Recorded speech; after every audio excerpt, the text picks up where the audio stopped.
सभी को मेरा प्यार भरा नमस्कार।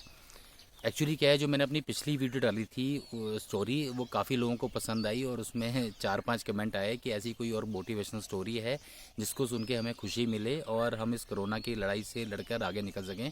तो प्लीज़ बाबा जी आप हमें बताइएगा। तो व्हाट्सएप वगैरह पे और फेसबुक पे ये चीज़ें आती रहती हैं, तो मैं भी ये सुनता रहता हूँ। मुझे अच्छा लगता है, मोटिवेशन लगता है, वो सुनता भी हूँ और आगे शेयर भी करता हूँ। तो ऐसी मतलब हमें कोरोना से डरना नहीं है, बचाव करना है। देखिए, लाइफ में कोई भी बीमारी आती है या परिस्थितियाँ आती हैं या हमारे जीवन में, लाइफ में जैसे जीवन है, तो जीवन में छोटी मोटी चीज़ें आती रहती हैं, है ना। कभी फाइनेंशियल प्रॉब्लम आ गई, कभी जॉब से रिलेटेड आ गई, कभी परिवार में कोई प्रॉब्लम होगी। ये मतलब पार्ट है जीवन का। क्योंकि हमारे जो कर्म होते हैं, कर्मों के हिसाब से बताया जाता है कि जीवन एक शतरंज की गेम है, मतलब ना, शतरंज का एक गेम है। एक चाल आप चलते हैं, अगली चाल चलने का मौका ईश्वर के पास होता है। तो आप सभी को मालूम है नेचर के साथ कितना खिलवाड़ हुआ है। लेकिन ठीक है, सबने तो नहीं किया है, पर वो कहते हैं ना, जब चलती है चक्की तो सभी पिसते हैं। तो यही कुछ मान लीजिए आप। क्योंकि काफ़ी सारे भक्त अब कहते भी हैं कि बाबा देखो, हम सब ने इतना बुरा किया नेचर के साथ, तो अब नेचर अपनी भरपाई कर रहा है। पर ठीक है, अब क्या करें। तो जो हम कर सकते हैं वो कर सकते हैं। तो फिलहाल मेरे पास एक स्टोरी और है इसको लेके, कि हमें डरना नहीं है, हमें इससे बचाव करना है और हिम्मत रखनी है। हिम्मत रखने वाला आदमी फिर भी आगे निकल जाता है। तो ऐसे ही एक बारी क्या हुआ कि एक बहुत बड़ा राज्य था। तो हमेशा आपको मालूम ही होगा, राज्य था तो एक राजा थे। तो राजा के सपने में महामारी आई। महामारी बड़ी बीमारी होती है, जैसे कोरोना होगी, हेजा होगी, जैसे पुराने ज़माने में आया करती थी, तो काफ़ी टाइम बाद आई। तो राजा के सपने में महामारी आई और सपने में आके महामारी ने बोला कि राजा, मुझे आपके राज्य से 1000 लोग ले जाने। मैं महामारी हूँ, मैं फैलूंगी आपके राज्य में और 1000 लोगों को लेके जाऊंगी। तो राजा ने कहा कि ऐसा क्यों। बोला, ये सृष्टि का नियम है, मैं महामारी हूँ, मुझे भी अपना कार्य करना है, तो मेरे को भी ये कार्य दिया गया, तो मैं 1000 लोग लेके जाऊंगी। तो राजा ने कहा ठीक है, फिर देखते हैं क्या बचाव हो सकते हैं। अब राजा ने क्या किया, राजा घबरा गए। राजा ने सुबह ही गांव में कह दिया कि महामारी आने वाली है और सब लोग अपना बचाव करें और बचे रहें।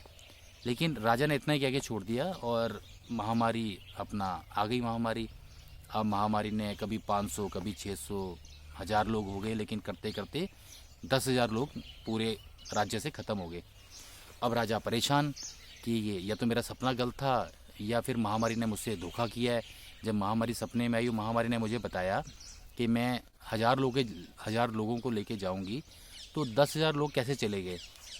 अब महामारी जारी थी, तो राजा ने महामारी को रोक लिया कि महामारी, मुझे ये बताओ कि आपने तो मुझसे कहा था कि आप हज़ार लोग लेके जाओगी और आप 10,000 लोगों की आपने मृत्यु कर दी, क्या महामारी भी झूठ बोलने लग पड़ी। तो महामारी ने कहा कि नहीं राजा, मैंने तो 10,000 ही, मतलब 1,000 ही लोगों को लिया है आपके राज्य से, बाकी 9,000 तो डर के मारे मरे हैं। तो आप खुद सोचिए कि 9,000 लोग डर के मारे मर गए। जैसे मैंने आपको पिछली वीडियो में बताया था और अब फिर बता रहा हूँ कि जो हम सोचते हैं ना, वो चीज़ें हमारे साथ वैसे ही होती हैं। कभी आप रात को घर में अकेले हैं, आप सोचो कि भूत भूत भूत, या मुझे डर लग रहा है, या कहीं ऐसा ना हो जाए, तो वैसा होना शुरू हो जाता है। ये मेरी लाइफ का प्रैक्टिकल है। अगर आप पॉजिटिव सोचेंगे तो पॉजिटिव होगा, और अगर आपको लगता है कि आप अपने विचारों पे कंट्रोल नहीं कर पा रहे हैं, तो आप परमात्मा का नाम लीजिए। सिंपल सी चीज़ है। अगर आपको लगता है कि आप टीवी को भी नहीं छोड़ पा रहे हैं, आप व्हाट्सएप पे जो मैसेज आ रहे हैं उनको भी नहीं छोड़ पा रहे हैं, या घर में इस टॉपिक पे बात करने से भी नहीं रह पा रहे हैं, तो कुछ ना करके आप सिर्फ परमात्मा का नाम लीजिए। प्रभु का नाम आपको उस रास्ते पे ले जाएगा जहाँ आपकी सारी चीज़ें ख़त्म हो जाएंगी। आप ये सब सोचना बंद कर देंगे, आप हमेशा पॉजिटिव सोचेंगे। मैं भी आपकी तरह ऐसे ही सोचता था, लेकिन बस भोले बाबा जी के आशीर्वाद से ऐसी कृपा हुई कि ये सब चीज़ें जो, क्योंकि एक बात समझ आ गई है और आप भी समझ चुके होंगे कि चाहे कोई हॉस्पिटल के नज़दीक रहे, चाहे किसी की फैमिली मेम्बर डॉक्टर हों, पर बचना उसी को है जिसको परमात्मा बचाएंगे। बाकी बचना मुश्किल है, आप ये मान के चलिए। जब ये हमारे हाथ में है ही नहीं काम, तो हम इस काम के बारे में क्यों सोच रहे हैं। जैसे भी बता रहे थे कि लोगों ने अपने घर में ऑक्सीजन सिलेंडर जमा कर लिए हैं। अरे भैया, बता रहे थे ना पिछली बार यूएसए में एक लेडी ने अपने घर में पूरी दुकान मॉल बना दिया था, और जब उसकी डेथ हुई कोरोना से, तो जब घर खोला गया तो गरीबों में वो खाना बांटा गया। तो वही है कि जितने आपकी ज़रूरत है, ज़रूरतमंदों। अब मैं भी अपने घर में दो सिलेंडर रख लूँ ये सोच के कि कल मेरे घर में कोरोना होगा तो मैं सिलेंडर से बच जाऊँगा। अरे परमात्मा ने मेरा समय लिख दिया है कि मुझे समय जाना है तो जाना ही पड़ेगा, उसमें सिलेंडर आपको बचा नहीं पाएगा। मेरी बात समझ रहे हैं आप? तो परमात्मा ने लिख दिया है कि समय जाना है तो जाना ही पड़ेगा। अभी आप सोचिए कितने लोगों ने, मैं भी जानता हूँ, मुझे भी लोग कह रहे थे कि सिलेंडर ले लेना बाबा, ये मीटर ले लो, वो मीटर ले लो। लोगों ने अपने घरों में स्टोर कर लिए हैं। एक्चुअल में जिस बंदे को ज़रूरत है हॉस्पिटल में उसे नहीं मिल रहा है, ये एक पाप है। आप खुद सोचिए, अगर आपने कोई चीज़ अपनी बिना किसी उससे आपने खुद रखे, अब सोच कीजिए मेरे घर में महीने का 20 किलो आटा लगता है और मैं 100 किलो आटा रख लूँ तो हमारे पास जो सोर्सेज हैं वो तो लिमिटेड है ना। या आप मुझे ये एक बात छोटी सी बताइए, क्या सिलेंडर आपकी ज़िंदगी बचा सकता है? अगर परमात्मा नहीं चाहेंगे तो सिलेंडर आपकी ज़िंदगी बचा सकता है?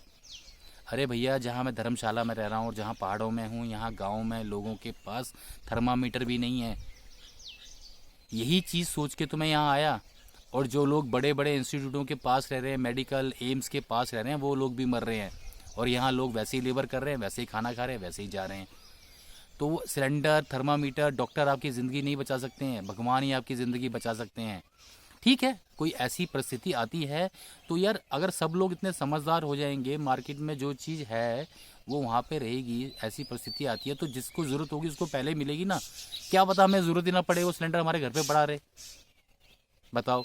और वो सिलेंडर किसी और के काम आता। मेरी बात समझ रहे हैं आप? वो सिलेंडर किसी और के काम आता, उसकी जान बचती। तो ये चीज़ें मत कीजिए। आप एक समझदार हैं और मतलब आपको लगता है कि डॉक्टर अपने घर में बिठा लेंगे और ये कर लेंगे तो आप बच जाएंगे, मुश्किल है। ये सोचना मुश्किल है और ये सोच बहुत गलत है। सिंपल, जिस चीज़ की रिक्वायरमेंट है आप वही लीजिए, ज़्यादा अच्छा है। अभी इतने लोगों ने सिलेंडर जमा कर लिए घरों में और जिनको ज़रूरत है बेचारों को हॉस्पिटल में, उनको ऑक्सीजन नहीं मिल रही है। तो मेरी आप सभी से हाथ जोड़ के विनती है, मतलब इन चीज़ों में टाइम वेस्ट करने से अच्छा है आप परमात्मा का नाम लीजिए, प्रभु पे भरोसा रखिए। अगर प्रभु ने आपकी सांसें लिखी हुई हैं तो आपकी सांसें कोई छीन नहीं सकता। और अगर प्रभु ने आपकी सांसें नहीं लिखी हैं ना, तो ऑक्सीजन भी आपको सांस नहीं दे सकती। ये बात मैं आपको पक्की बता रहा हूँ। मेरे पास भी बहुत सारे रिसोर्सेज थे कि मैं भी सिलेंडर पर, मैंने नहीं किया। मुझे परमात्मा पे भरोसा है और आप भी परमात्मा पे भरोसा रखिए ताकि किसी ज़रूरतमंद को वो चीज़ मिले। क्या आप खुद सोचिए कि भगवान खुश होंगे कि आपने सिलेंडर घर पे रख लिए? क्या था भगवान ने किसके लिए वो चीज़ें बनाई थी और किसको वो चीज़ें मिलनी थी? कितने ज़रूरतमंद बेचारे अभी परेशान हो रहे हैं। और अभी भी हमारे यहाँ कई समझदार और लोग ऐसे हैं जो ऑक्सीजन से पैसा कमा रहे हैं। कमाने दीजिए, अगली चाल ईश्वर की होगी। मैंने आपको पिछली वीडियो में बताया था, जीवन एक शतरंज है, पहली चाल आपकी होती है, अगली चाल ईश्वर की होती है। और जब ईश्वर चाल चलते हैं तो सोच लीजिए आप कैसे फंसेंगे उसमें। तो मेरी आप सभी से हाथ जोड़ के विनती है, अपने घरों में रहें। और आपको लगता है कि कोई परेशानी है, कोई आप डिस्कस करना चाहते हैं या आपको फ़ंड की प्रॉब्लम है, आप कोरोना टाइम में आपका खान पान नहीं हो पा रहा है अच्छे से, पर ज़रूरतमंदी लोग मेरे को मैसेज करें, तो भोले बाबा जी के आशीर्वाद से मैं एक संस्था से जुड़ा हुआ हूँ, जय भोले की सेवा समिति से। मैं कोशिश करूँगा कुछ ना कुछ डोनेशन आपको वहाँ से दिलवा पाऊँ ताकि आपका खान पीन चल पाए। क्योंकि अभी तो देखिए, पिछली बार तो लॉकडाउन काफ़ी ज़्यादा टाइट हुआ था, इस बार लॉकडाउन इतना ज़्यादा टाइट नहीं है, छोटा मोटा है, काम सभी चल रहे हैं वैसे। तो फिर भी आप कोई मदद, मतलब हम आपकी कोई मदद कर पाएँ और हमारे से हो पाएगी तो भोले बाबा जी का आशीर्वाद रहा तो हम आपकी मदद की ज़रूर कोशिश करेंगे। तो आप सभी से हाथ जोड़ के विनती है, अगर आपको मेरी वीडियो और बातें अच्छी लगी हों तो आप इनको शेयर करें और आप आगे किस टॉपिक पर बात करना चाहें तो कृपया मुझे बताएं। जय भोले जी की।